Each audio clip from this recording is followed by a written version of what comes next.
This is a session that really looks at innovation in video, and we've got a great panel here to kind of explore. Everyone knows video is literally eating the internet. The big stat that Cisco sends is that 82% of all consumer internet traffic in the next 3 years is going to be driven by video.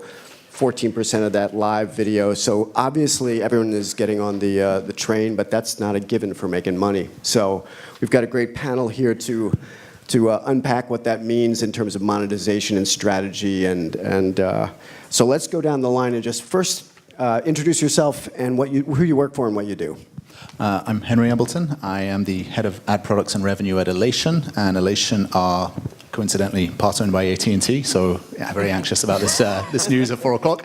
And we're responsible for 2 streaming services, the first one being Crunchyroll, which is the Netflix of anime. We have 20 million global users and 1.5 million subscribers. And then the second one is a streaming service that we launched 18 months ago called Verve, and that is an aggregation service that really focuses and targets the fandom genre.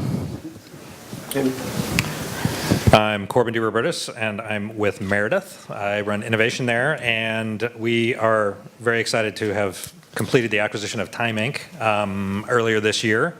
And so we are now a behemoth in the consumer space, both digitally and in print, which is that thing that you used to carry around, those magazines. You can still buy them, and we highly encourage that you do. But we are spending, as you said, more and more time on video, and that's a core area of innovation for us, and so happy to be here as well. Cool. I'm Kevin McGurn. I work with Vevo, run sales there. Vevo, if you don't know, is the largest distributor of music videos in the world and is a joint venture of Universal Music Group and Sony Music. And just happy to be here, Eric. Great. Let it roll. So everyone here has got both feet fully planted in the OTT world. Yes. About 56% of consumers have a connected TV, depending on how you call it, OTT connected TV. So clearly, everyone is discovering the opportunity to stream, their television to the big screen, and that brings great opportunities. It's dynamic. It's hugely addressable, precision targeting, et cetera. And even on the creative front, you can do interactive ads, et cetera. Let's talk about innovation in OTT for a minute and talk about how you see ad products. At IAB, we're thinking a lot about the direct-to-consumer trend. The goal for brands to really connect with consumers in more direct ways. Here's the television that now is enabling much more precision, and more relevant ads. How is that playing out for the future for your business and for your portfolio? Is it playing out the OTT space? The CTV is booming. To put that into context, our streaming service Verve, which launched 18 months ago, as I mentioned, 60% of the consumption is through CTV apps. So that we were anticipating mobile, but CTV really is dominating that. On the innovation side of things, we're in a beta trial at the moment with Amazon Fire TV, who are looking to incorporate sort of an Alexa capabilities into the videos. So if you see a video ad, you can sort of shout at the TV or into your remote and have that added to your shopping cart. That, for me, is sort of like a real innovation. There's a whole bunch of other suites and products out there, but the challenge is really the follow-through of enough supply and enough demand. So we're certainly seeing some innovative and unique ad products that are continuing to develop into the OTT space. So I agree. Well, you've got People TV happening, right? We do. There was a little thing called the Royal Wedding last week. Yeah, I can imagine which resulted in some people's kind of blew people's minds within the company, how much traffic we had. So over 100 million uniques on people.com over the course of the last couple of weeks, and a tremendous amount of video watched.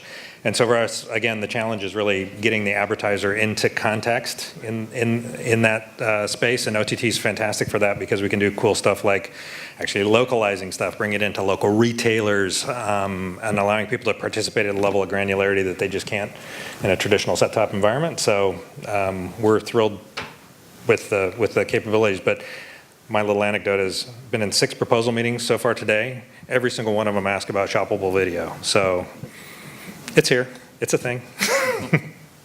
Kevin, what are you seeing in terms of your ad product set and actually give a little context for how you think about monetization and in an OTT particular?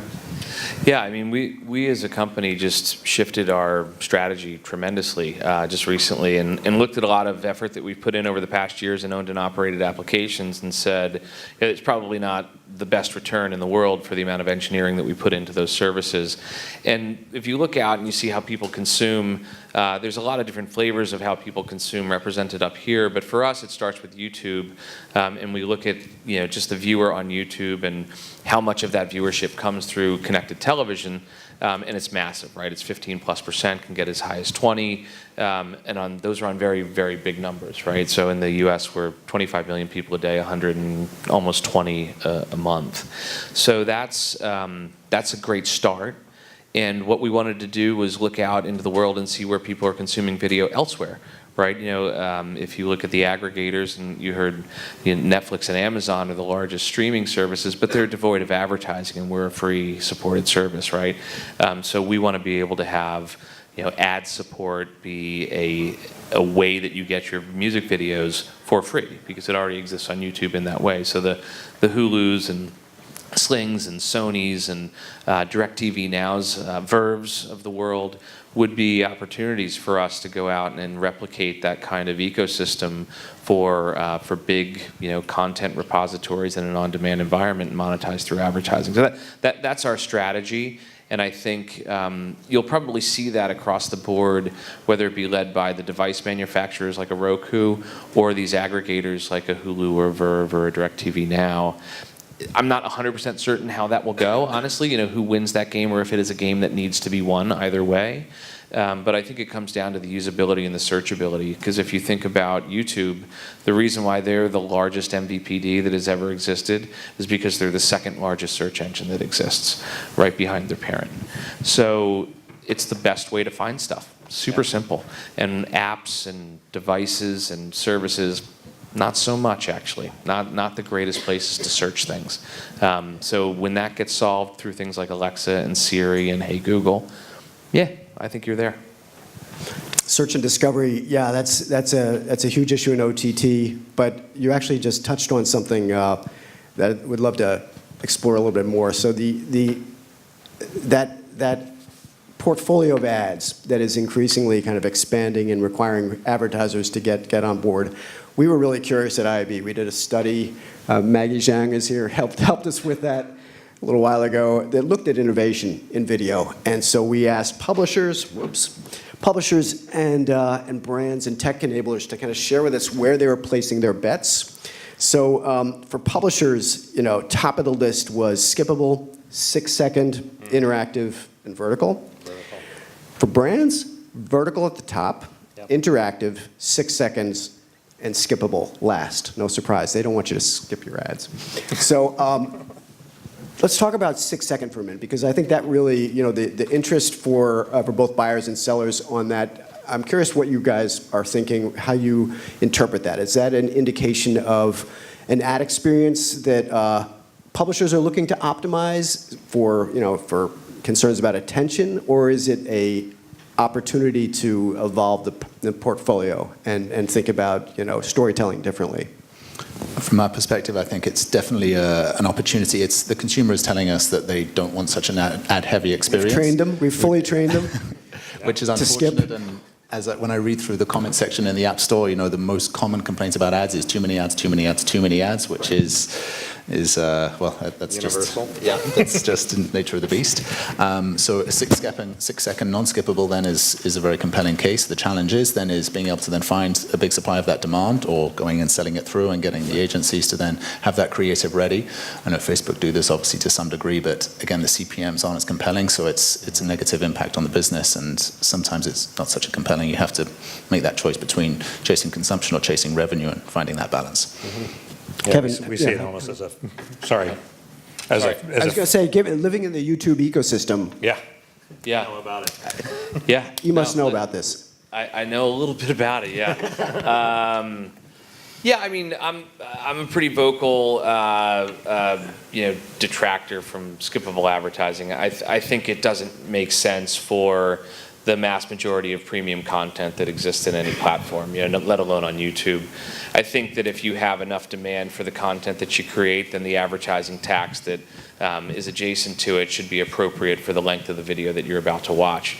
Crunchyroll is a good example where you get a lot of complaints on advertising, but it's purposeful, right? They have an ad-free subscription service. Sure. So it's a tax that you're trying to drive from a marketing standpoint so you can pay for a subscription. And there's a heck of a lot of shizzle amount of demand for anime among that fan base, and that's what Verve looked to replicate, right? It's a fandom based in concentric circles, starting with anime and things like Rooster Teeth and gaming and that gaming culture. Music videos are interesting. They're more general market, right? And they do exist in many cases for free, whether it be radio services or free front porches for streaming services.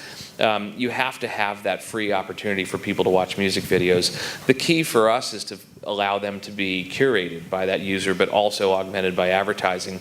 In a 6-second ad unit, I think it's appropriate in certain screens for monetizing our video.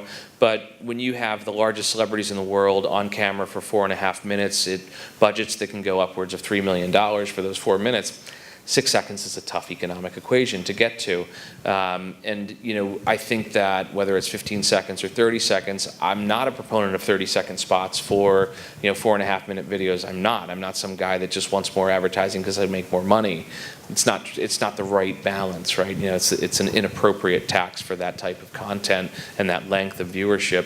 So yeah, I think that it needs to be measured. It needs to be metered for the type of content that you have, and I don't think a one-size-fits-all 6-second or skippable ad unit on a big platform that serves Rihanna the same as a kid in his pajamas in his bedroom should be allowed. I don't think that's right. Yeah. There's also a vertical market consideration, which is that it works for some people and not for others. So Right. In our experience, companies, advertisers like pharma, where you cannot compress the disclaimers into 6 seconds. It's not a good platform overlay. for Cymbalta or something like that, but it works pretty well for CPGs that just want to get a quick product hit in.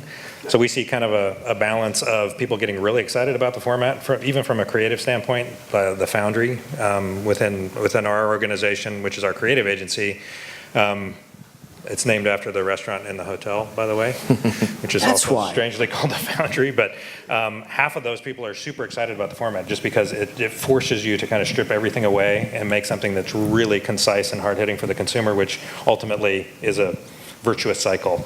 But half of our advertisers will never get to use it because it doesn't tell enough of a story. So it's tough for auto and pharma and big story companies. Yeah. We're going to hold that thought because we're going to do some research at IAB shortly that'll look at the impact of 6-second, not just in OTT, but mobile. Because I think the interesting thing is going to be really understand the consumer across these platforms and how can you tell a story across. And we'll have an emotional opinion, and then you'll actually prove it, which is good. So hopefully a little bit of data that would help. I want to talk business model a little bit. We pretty much every publisher has a content studio, and I think that represents an opportunity for innovation. But it's also how do you make this? Kevin, I know you're working with celebs and creating interesting stories, for Marriott, et cetera, and in Crunchyroll and in anime, you've got some interesting opportunities for integration, et cetera. How do you see the content or the content branded content in video space, playing out in the future? Is there a way to make it more scalable? How do you make these things repeatable? I don't think they're so repeatable. I think they're very unique and custom. Again, when you sort of go on the integrated side, you need to then ask yourself, are we letting advertisers into our actual content itself, which is the hardcore piece, or are we doing a sort of custom piece of content that's going to live on our Facebook page? We've certainly looked at opportunities to have KFC and, sort of in Dragon Ball Z, for example. But again, it doesn't feel right. It doesn't. They've been very interested in those kind of conversations, and it's a balance. So you kind of have to take it off platform, and that's what we believe the social media platforms are there for, is ways to engage the core audience who follow you on social media, but also from our perspective, because we have a subscriber and obviously an ad-supported users, it's a great way to get at those subscribers who don't traditionally receive adverts. Yeah, I mean, for branded content, had a lot of learning prior to coming to Vivo at Fullscreen. It was a more traditional MCN, worked a lot with Crunchyroll and the influencer base there. It's not a scalable proposition. It's not a repeatable proposition. It's not a renewable proposition from an advertiser standpoint. It centers on the idea, and the idea being unique by definition is not a serial, right? It's not a series that you can tap into in very rare occasions. So what I would say is that take a page out of the book of the television buyers that you just saw up here, and you don't get to custom content. You don't get to bespoke marketing without having spent an egregious amount of money in media to start, and that enables your ability to price, blend, and package. So you can take the sting out of that lack of renewal, and you can have an audience that is represented through the inventory that you've delivered in standardized media that is the renewable part of that portion. And your ideas don't have to stand on their own in a renewal. So took that to Vivo. We work very closely with Universal Music Group and their brand group for creating bespoke content with celebrities, but you can't get to them until you have had an upfront type of spending relationship with Vivo or various other types of engagements through either company. And We don't have to call it an egregious amount, though, do we? I mean, it could just be like I a would good say amount. we don't have a single advertiser that spends enough to reach our audience. So, yeah, no, they have to spend more than they're used to. Okay, Yeah. that's fair. So you mentioned the upfronts. I want to, Corbin, talk to you about the new fronts, because at Meredith, you guys had a big focus or highlighting, brand safety and scale, but you also talked about the audience guarantee. Yes. So I want to ask you, to support that, guarantee for sales, how are you making that possible, and what's the ad portfolio? How is it evolving to support basically the money-back guarantee? So that's an interesting question, and so yes, we did put that to the market just a couple of months ago, and it's been extremely well received. So anytime you hear any sort of a guarantee for advertising, people tend to want to know more. And so we've had a sales guarantee for years around our print portfolio. It's then transitioned into digital, and now video for us is really just an offshoot of the digital. So what you're really getting, and to your point, is a spread bet. So because we're able to measure across a bunch of different touch points for our audiences, we have enough confidence that the video component of that will actually pop and perform. Potentially, what we've seen in early results is that actually it tends to outperform some of our other products in some ways, and sort of indexes a little higher in the portfolio just because of its nature. So Right. again, very specific to types of advertisers, but And probably a certain amount of scale from, spend as exactly. well. And so It's not back gonna to see it. Kevin's point, there is a sort of an upfront commitment to get to that level of measurement, and I think everybody understands that. So and that tends to typically involve at that level some level of custom content and things like that as well. So it tends to be well differentiated, and we have a lot of confidence in the measurement because we've done it dozens of times and have had great luck. So wish us luck going forward. That's always what matters. Is Shoppable part of that mix? I mean, are you trying to pack in more? of Shoppable these- has more direct measurement. So one of the cool things about Shoppable is directly related to return on ad spend, because we're able to actually measure from a transaction volume standpoint, which is one of the things that makes it so appealing to advertisers, as opposed to sort of a mixed panel result that we would get from a Nielsen Catalina, which is the sort of what backs up our overall advertising guarantee. So we tend to measure them separately. Yeah. Because they're really kind of two different languages.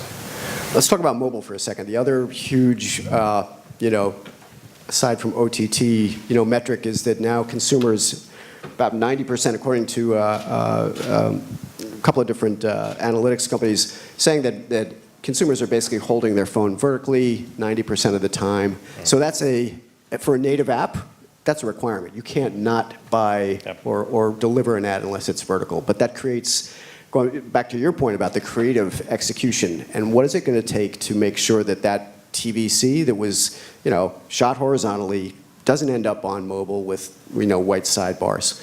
What are the conversations that you guys are having with clients to make sure that right ad, right platform is playing out correctly in vertical? We're starting from scratch. Yeah. So you're in the shoot, you're saying, hey, It's cut. a do-over. Yeah. It's a do-over. No, I mean, for us, it's we exist on other people's platforms. So Right. Whatever you get, it's yeah. really, I wouldn't say it's not a problem that we have to solve, but it's a problem that we pay attention to. Yeah, and from an advertiser standpoint, it's really that's really the complexity. It's not so much the content creator that distributes. The advertiser really does have to come up with some uniformity to what they're creating and some flexibility into those assets. And vertical video, I think, is somewhere in the consideration set, but not really. Right. Not really. And neither is sequential advertising for multiple 6 seconds in a row. Actually, let me show of hands. How many folks here are mostly publishers in the room? Yes. So publishers, are any of you executing sequential ads across platforms? Just quick show of hands. That's what I thought. There we go. Yeah, I mean, The promise is there, but is the execution? That's the question. We talked about it for years at Hulu because you had the ability in a controlled environment to deliver that type of experience. And only on very rare occasions in a stunted sort of way, stunty, not stunted, was it executed. And it was done very well because of the level of engagement that user had on that video. You know, average session length was 22 minutes. Yep. So, and you had full control over the number of pods and ads in pods that you were executing, much like you're seeing from the television market today. They're collapsing their ad pods and they're creating, well, I heard jazz hands before, which I thought was hysterical, first in, first out. That's so Joe, I can't even believe it. I did not hear it from him personally, but I could hear him saying it in my head. And that makes sense to me. You know, that's a really cool way to get your message across. And keep attention and create a content experience inside of an advertising experience. But it's so rarely done because if you bought it on Fox, which is really cool, you can't buy it on NBC, you can't buy it on Turner. It's kind of a sideshow of scalability. And there's really no way, you know, technically to connect all these platforms. There's no identifier that actually plays out across OTT and mobile, et cetera, yet. Not really. Unless you're using a device graph, Yeah. right? Vertical, on the other hand, is a big deal, we think.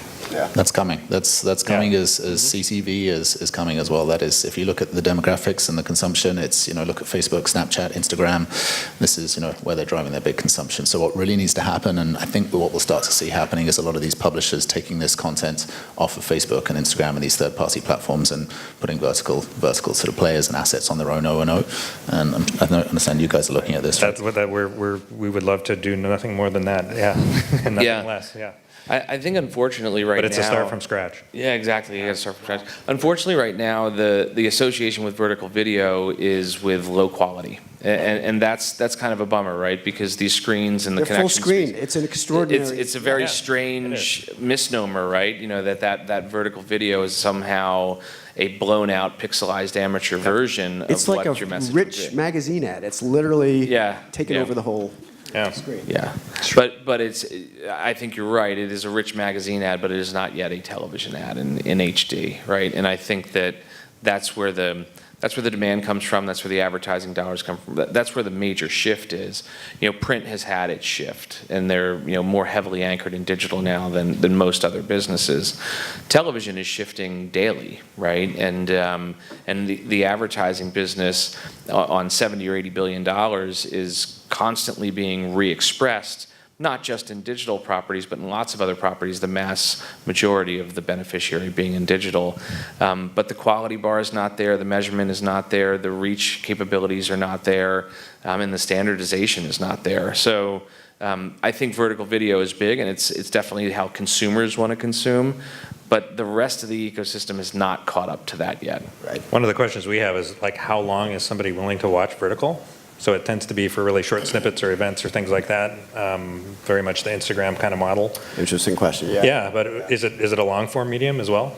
We're not sure yet, because it's a really weird one. It's definitely in the medium form medium, if that makes sense. Yeah, it's a medium. I mean, if you look at sort of MSNBC, I think just did a deal with Snapchat where they're producing content for them. So you're starting to see these over-the-air sort of, you know, big producers of content create vertical-only content. Exactly. And again, there will come a point where they will not want to have this live exclusively on Snapchat, Instagram, or Facebook, and they will pull it over to their own. You see it on Spotify as well, where some of the browse channels now are very much a vertical video experience that's sequential and interesting, and I think we're getting there, but it really is back to the drawing boards. Will the World Cup be vertical?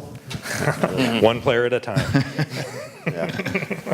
What What other kind of innovations do you guys see? You mentioned voice activated, which is a really, everyone's curious. You see the LG commercial for the smart screen, recognizing the consumer based on their voice. Huge opportunity. Voice and video go very well together. Yeah.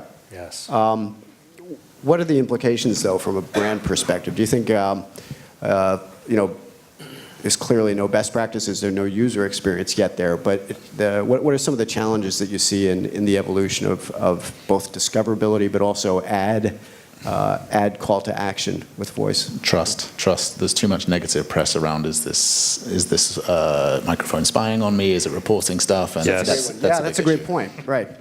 So then Yes. the trust, and then that'll impact adoption. And if adoption doesn't happen, then obviously it won't take off. It's an exciting space at the moment, but you're hearing all these stories come out about people's conversations being sent around, and advertisers will want to stay away from that. Yeah.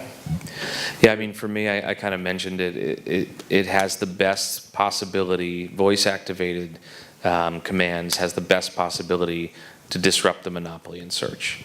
And I think that if you look at why those companies lead and why they're so defensible, that massive moat that sits around them is search and the results that come through search. And Alexa and Siri and Google and Google's in there, of course, but believe it or not as prolific, in terms of their usage just yet. And there's other devices that are there. Amazon is and their Fire Stick is actually quite good at getting content library searchable through Alexa. So I think for me, the reason why the mass majority of time is spent, certainly with the demographics that live in my household, is on YouTube, is because they just find what they want when they want it super fast. And then they queue up the next best thing, which is based on recommendation engines.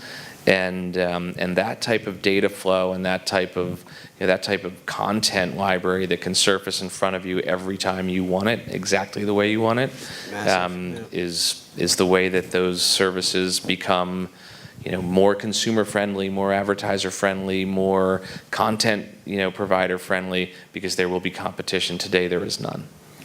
So we see it as there are two stages to it. There's the search problem, which is the first one, which is to your point, the Netflix prize, where how do I find in the infinity of video the one that I want to watch?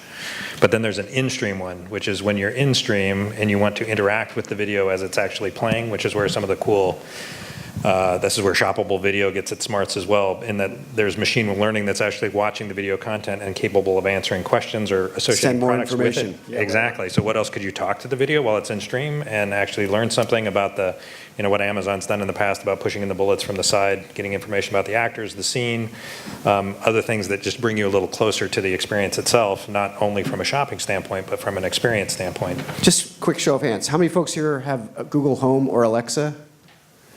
How many of have you? More than one. Yeah, that is huge, actually. So, and how many folks here have ordered something by voice on the platform?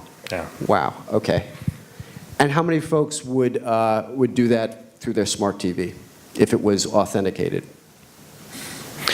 See, I mean, that to me is such a telling thing because But it's to Andrew's point, convenience. so Android malware has now infected the Fire Sticks and the new Fire Cube as of yesterday. So that's the latest news. So there's malware sitting in there doing God knows what. So how many folks are concerned about? Now who would do it? Yeah, how many of those folks who raise their hand are concerned about the privacy concerns there and probably don't trust? Yeah, everybody. Yeah. Yeah. So that's a weirdly coincident show of hands, that the people that have the technology and that are worried about it. Yeah, I would actually say I would say that I am also concerned about the privacy implications. What is more concerning to me is that the people in this room are pretty savvy, right? You're following this stuff. actually The manage- mass majority of people do not even understand that there should be privacy concerns associated with those types of technologies. And just had a discussion a couple weeks ago over a friend's kitchen island, and they were looking at me like I had 10 heads and telling them, potentially everything in this room could be listened to.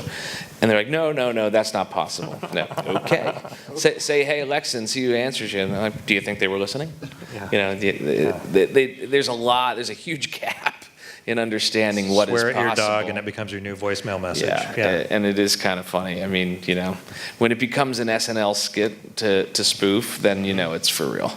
Yeah. And I don't know if you guys have seen the senior Oh, no, citizens. those were my parents. It's the greatest Yeah. thing I've ever seen. Turn the heat up. Yeah. Yeah, it's so good. So we've got about 3 more minutes. I want to make sure we've got time for some feedback here from folks in the room. So here's my lightning round question. If you were to think about 3 successful ingredients for success in video innovation, folks, things that folks in the room could take away around innovation in video, what are those 3 most important things? Content. I hate to say the word data, and own the audience. You said data. I'm sorry. I'm sorry. I was going And to then- say I that. think that was the first one. That was the first one. We did well. And then own your own audience. Building a business or building an audience off With your own O? your own owner. Doing it through Facebook, Instagram, or Snapchat is not a sustainable path forward. Corbin?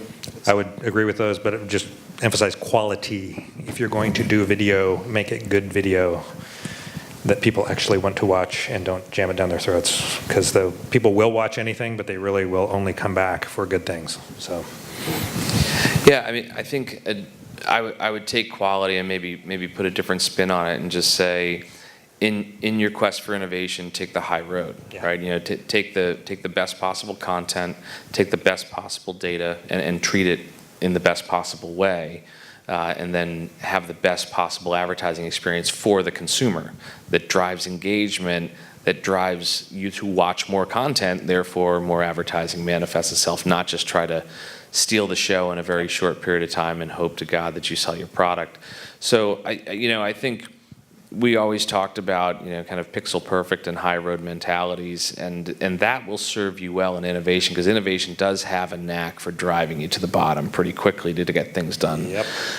So for everything that we do, and when we go and talk to our partners and distributors, we try to get them to follow that path, right? And to treat us maybe a little bit differently, because I think we, in our world and the amount of viewership that we garner and the quality that goes into the production of the video, I think we should be treated a little bit differently along the lines of a major television network. So let's open it up to folks in the room. You've got 3 guys who are driving organizations that are trying to put the right ad experience in front of consumers, using the data to get it right. But what are the best practices? What do you guys want to hear in the room from these folks around how they're driving change? Any questions?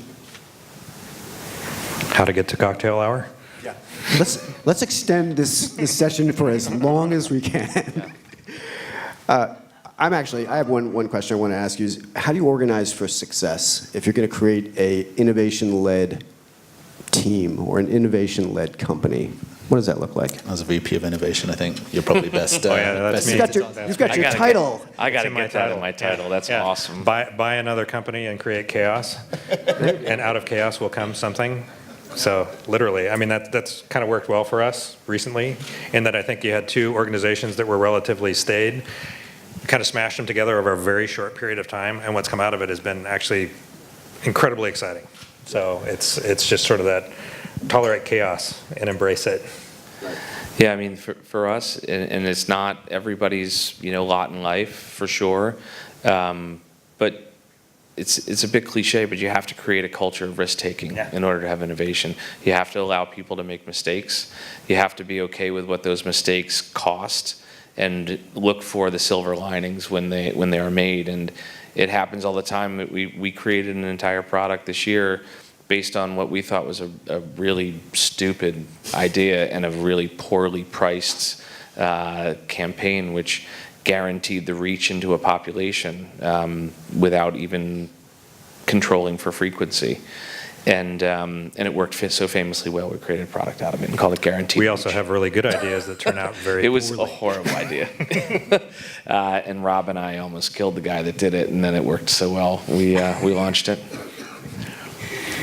Yep. Out of the cinders of experiments rise new products. Yeah. Yeah. Or die products. Yeah. And that's good too. So they will not all be successful in it. If you're not willing to take the risk, then you're not actually innovating, in my humble opinion. All right, I think we're there. Thanks, everybody, and thanks to our panel.